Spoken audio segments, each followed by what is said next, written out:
Bwana Yesu asifiwe, mtumishi wa Mungu.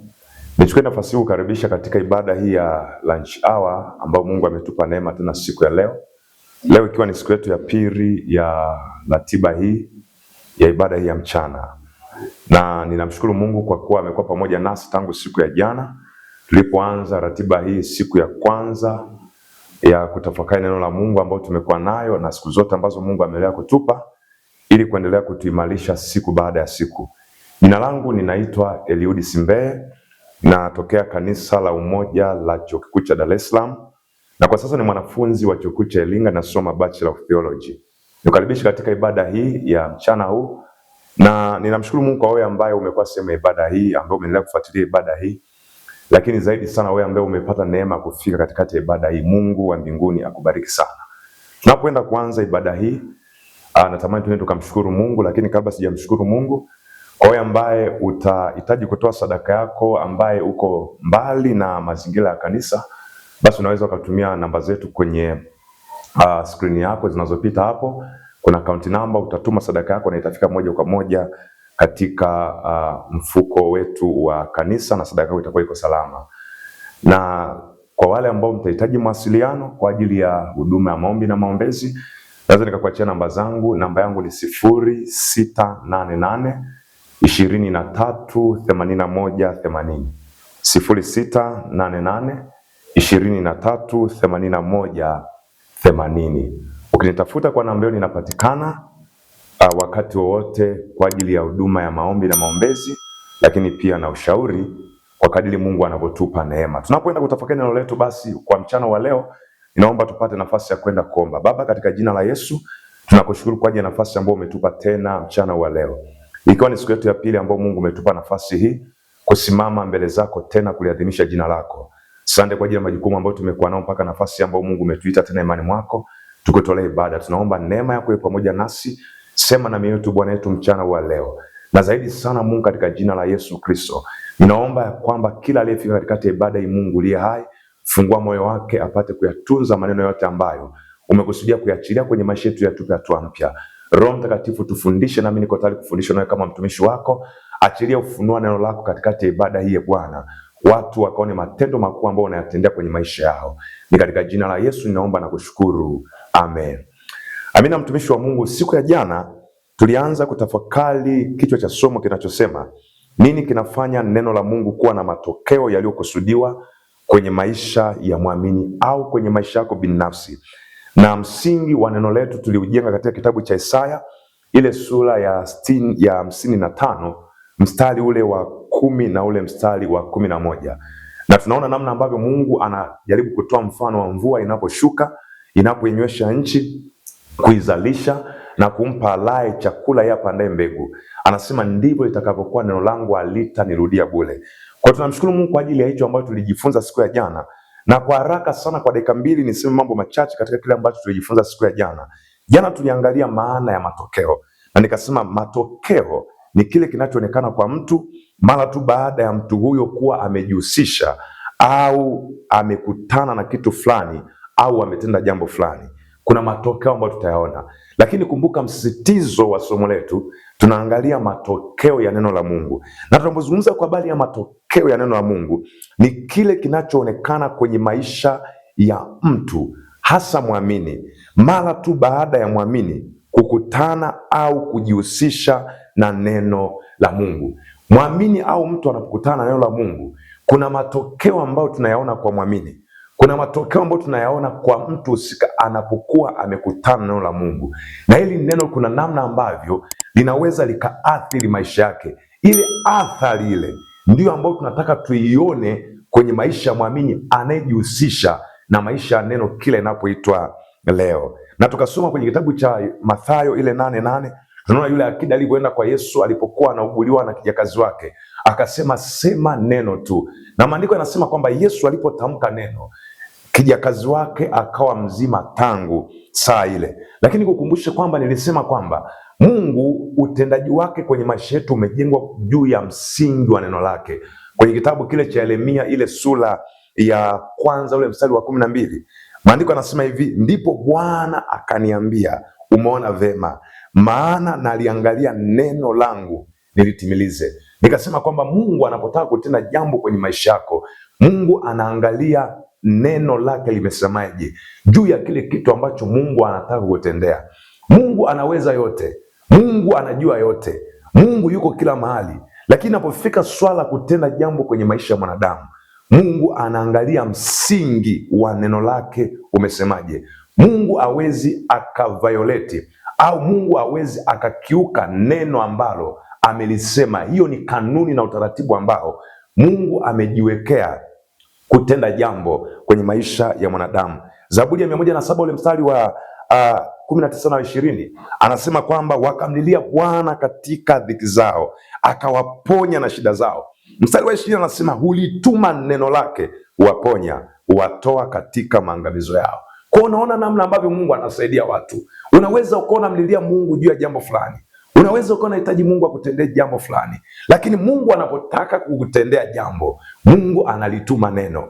Unaweza ukaona unasoma maandiko ukakutana na neno ambalo limebeba majibu ya changamoto ulionayo, ukakutana na neno ambalo limebeba majibu ya uhitaji ulionao. Kwa nini? Kwa sababu Mungu anapotaka kumsaidia mtu, haijalishi upo kwenye changamoto ya namna gani, Mungu analituma neno, na lile neno linakuwa lina kazi ya kukutoa katikati ya shida au changamoto ulionayo. Nikasema kwamba unapotaka kutendewa jambo na Mungu, kuwa tayari kupokea neno ambalo Mungu analeta kwenye maisha yako. Na moja ya maombi yako unapokuwa kwenye changamoto, mwambie Mungu akupe neno la kukuvusha katikati ya changamoto ambayo unaipitia. Bwana Yesu asifiwe sana. Na siku ya leo natamani nizungumze sifa za neno la Mungu. Nitazungumza kama sifa 6, ziko nyingi sana, lakini mimi nazungumza baadhi ya sifa ya neno la Mungu. Kwa nini neno la Mungu lina matokeo kwenye maisha ya watu? Kwa sababu hii sio discussion. Hatuwezi kukaa tukaanza kuweka mdahalo tunasema kwamba neno la Mungu lina matokeo, halina matokeo. Neno la Mungu lina matokeo tangu Mungu ameanza kulitamka. Na ndio maana maandiko yanasema kwenye kitabu cha Waibrania, anasema nasi twajua ulimwengu uliumbwa kwa neno. Unajua hata ulimwengu uliumbwa kwa neno.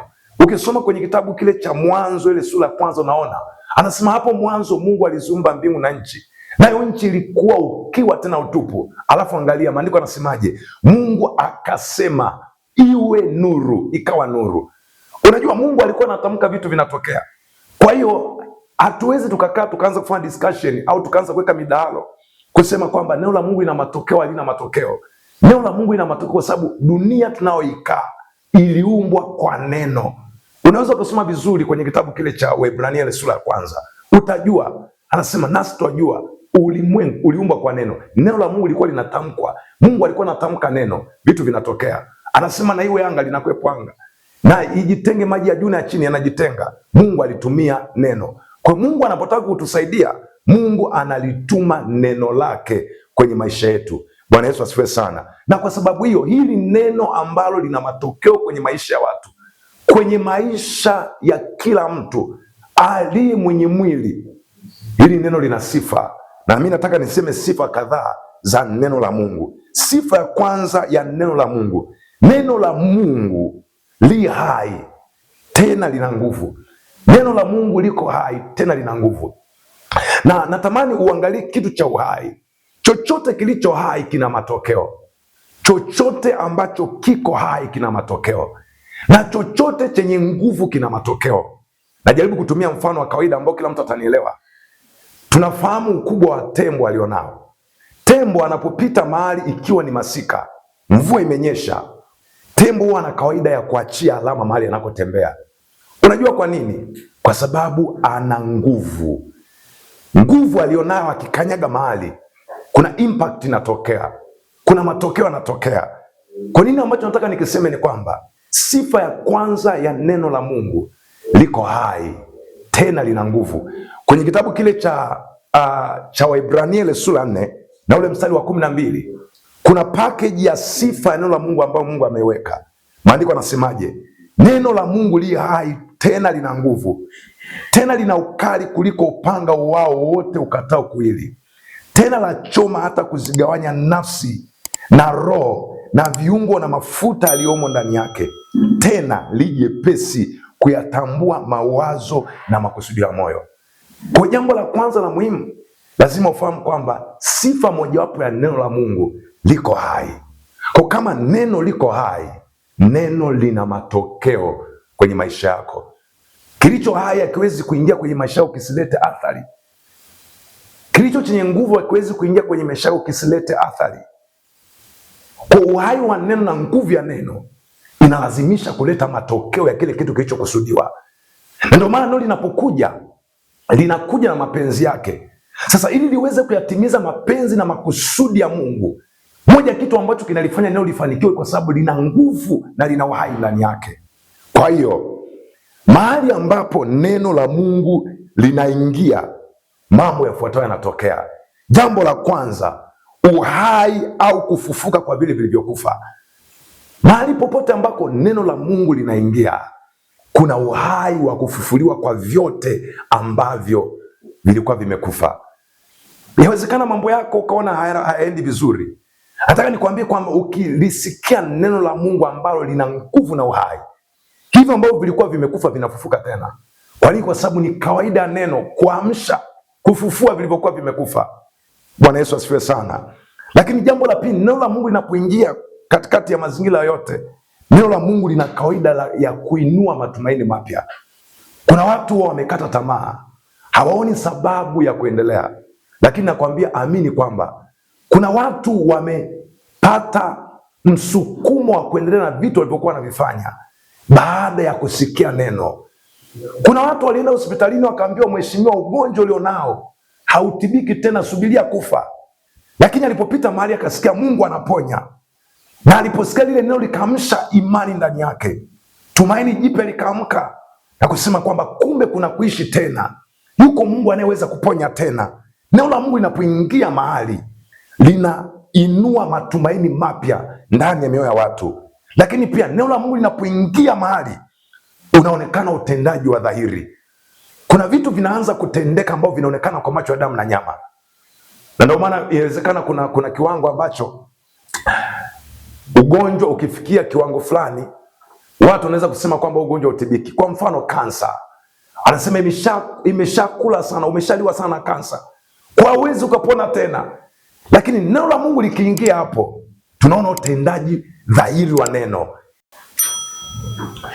Kwa hiyo jambo jingine, neno la Mungu linapokuwa linaingia mahali, neno la Mungu lina kawaida ya kutengeneza ukamilifu. Ukamilifu unaingia ndani ya mtu. Kuna vitu mtu anaweza kuvifanya kwenye maisha visilete ukamilifu, lakini neno lina kawaida ya kuleta ukamilifu. Bwana Yesu asifiwe sana. Kwa unapojihusisha na neno, lazima ujue unajihusisha na kitu ambacho kiko hai, tena ni kitu ambacho chenye nguvu. Na moja ya matokeo lazima uyategemee ni kufufuka kwa vile vilivyokuwa vimekufa, ni kuinuka kwa tumaini jipya, ni kuona utendaji dhahiri wa neno, lakini pia ni kupata ukamilifu ndani yako. Hiyo ni sifa ya kwanza ya neno la Mungu, ya kwamba liko hai tena lina nguvu. Sifa ya pili ya neno, neno la Mungu ni roho tena ni uzima. Neno la Mungu ni roho tena ni uzima. Kwenye kitabu cha Timotheo wa pili ile sura ya 3 mstari wa 16, maandiko yanasema, kwa maana kila neno lenye pumzi ya Mungu lafaa kwa mafundisho. Kila neno lenye pumzi ya Mungu lafaa kwa mafundisho. Lakini pia kwenye kitabu cha Yohana ile 6:63 anasema, mwili haufai kitu, bali roho ndiyo itia uzima. Nasema maneno niliyoambia ni roho tena ni uzima. Nini ambacho maandiko yanajaribu kutuonyesha hapa? Neno la Mungu ni roho, lakini sio tu roho, ni uzima. Anaposema kila andiko lenye pumzi ya Mungu lafaa kwa mafundisho, maana yake ni kwamba neno la Mungu ni pumzi ya Mungu, neno la Mungu ni roho ya Mungu, lakini neno la Mungu ni uzima wa Mungu. Kwa neno la Mungu linapokuwa linaingia ndani ya mtu, moja kitu ambacho tunakitegemea ni uzima wa kimungu kukaa ndani ya mtu.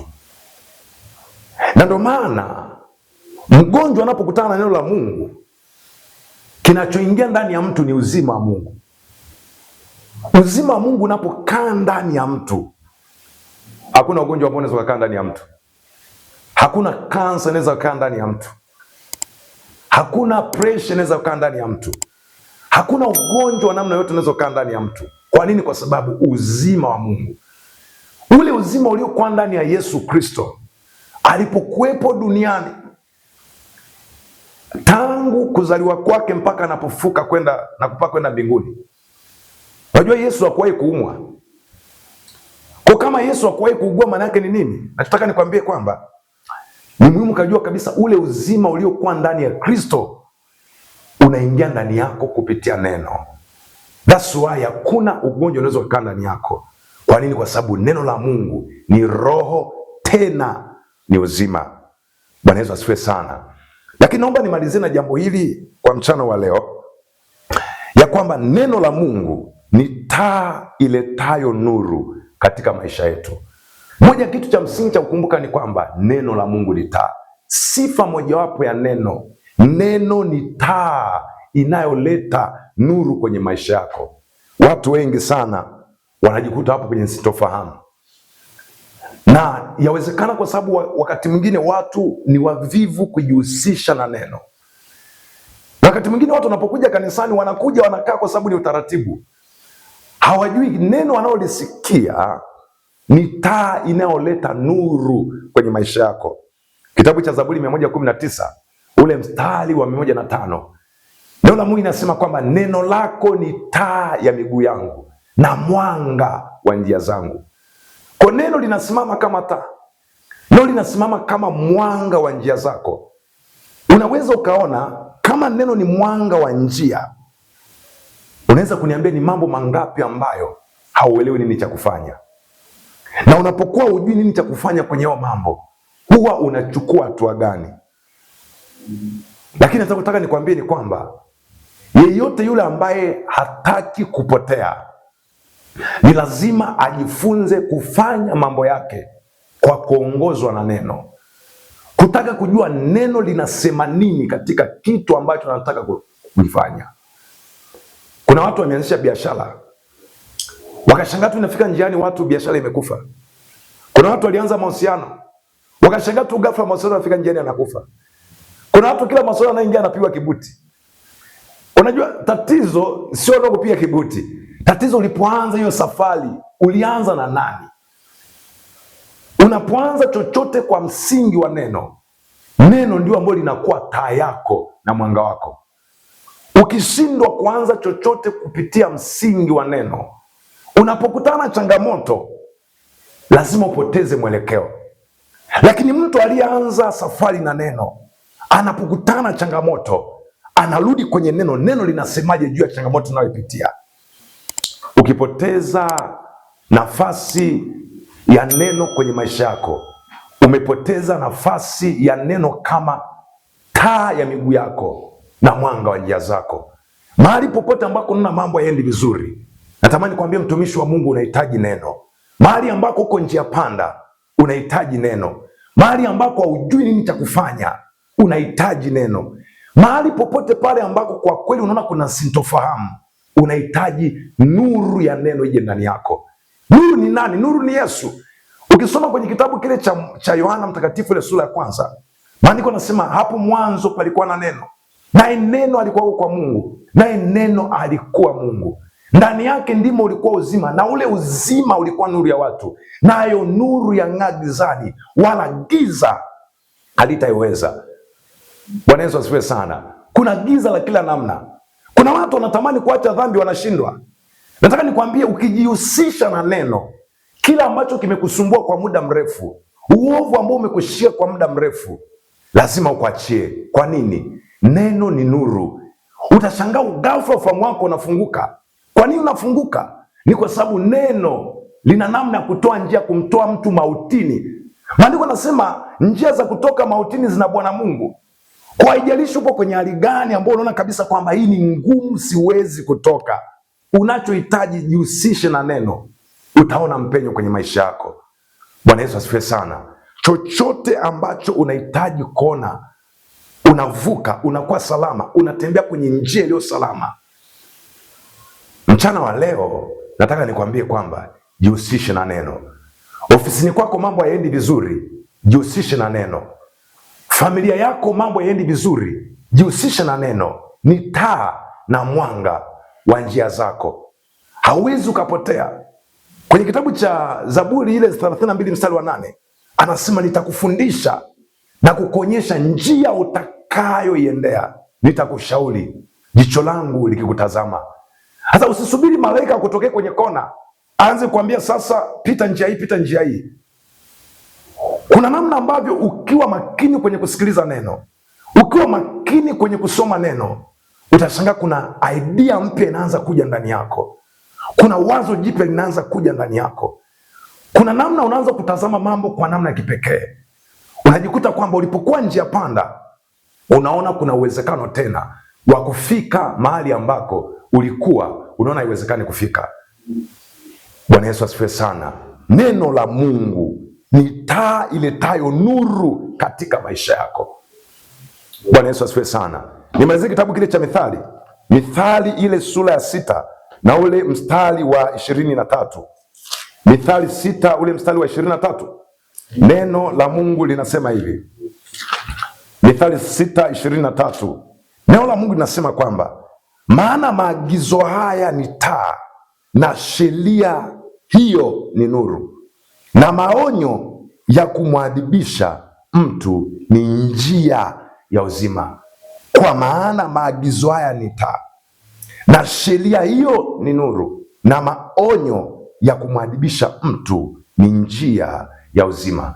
Neno la Mungu ni taa, neno la Mungu ni nuru. Kwa unapojihusisha na neno, jua unajihusisha na neno lenye sifa ya kuwa nuru na taa ya miguu yako. Bwana Yesu asifiwe sana. Mungu wa mbinguni akubariki sana kwa ajili ya siku ya leo. Nitaishia hapa na kesho tutaendelea tena majira kama haya haya. Kwa hizo dakika chache natamani mshukuru Mungu, lakini pia nikutakie baraka za Bwana kwa ajili ya majukumu ambayo tutaendelea nayo mara baada ya hapa, lakini pia tumombe Mungu atupe neema kwa ajili ya siku ya kesho.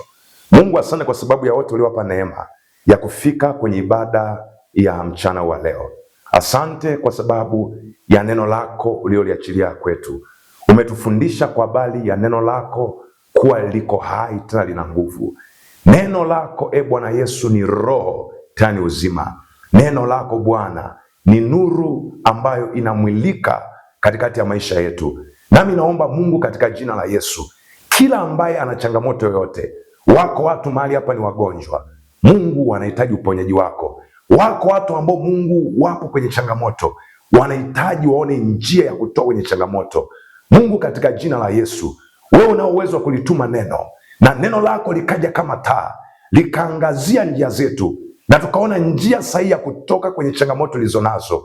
Nami namwombea mtumishi wako huyu Bwana mchana wa leo, ya kwamba katikati ya changamoto yote aliyonayo, neema yako Mungu ya kumsaidia, neema yako Mungu ya kumvusha, neema yako Mungu ya kumshika na kumpa hatua mpya iwe juu yake Bwana. Neno liletalo uhai, neno linalosababisha nguvu ya kusababisha matokeo kwenye kila eneo la maisha yake, Mungu limzukie kwenye maisha yake. Na zaidi sana Bwana, neno lililo roho na uzima. Kila aliye mgonjwa, natamka uponyaji katika jina la Yesu. Natamka uponyaji katika jina la Yesu. Kila mwenye maumivu ya kila namna, natamka uponyaji katika jina la Yesu. Katika jina la Yesu Kristo, kila aliye njia panda katika jambo lolote, Mungu natamka breakthrough katika hilo jambo. Katika jina la Yesu Kristo, ninatamka baraka za Bwana kwenye kazi za mikono yake. Natamka baraka za Bwana kwenye familia yake. Natamka baraka za Bwana mahali popote anapokuwa. Mungu, mkono wako usiwapungukie watumishi wako hawa na wote wanaofuatilia kwa njia mtandao. Neema yako Bwana iwe pamoja nao katika jina la Yesu Kristo wa Nazareti aliye hai. Asante kwa ajili ya sadaka zote ambazo watu wako watakutolea. Mungu, kambariki kila mmoja atakayenyosha mkono wake kukutolea sadaka yake siku ya leo, katika jina la Yesu wa Nazareti aliye hai tunaomba na kushukuru, amen. Mungu wa mbinguni akubariki sana. Usije ukasahau kusubscribe, kushare, kulike na kukomenti, na ili watu wengine waendelee kujifunza. Bwana Yesu awe pamoja nawe. Tuonane siku ya kesho tena wakati kama huu, tutakuwepo mahali hapa kwa ajili ya kumwadhimisha Bwana. Amina.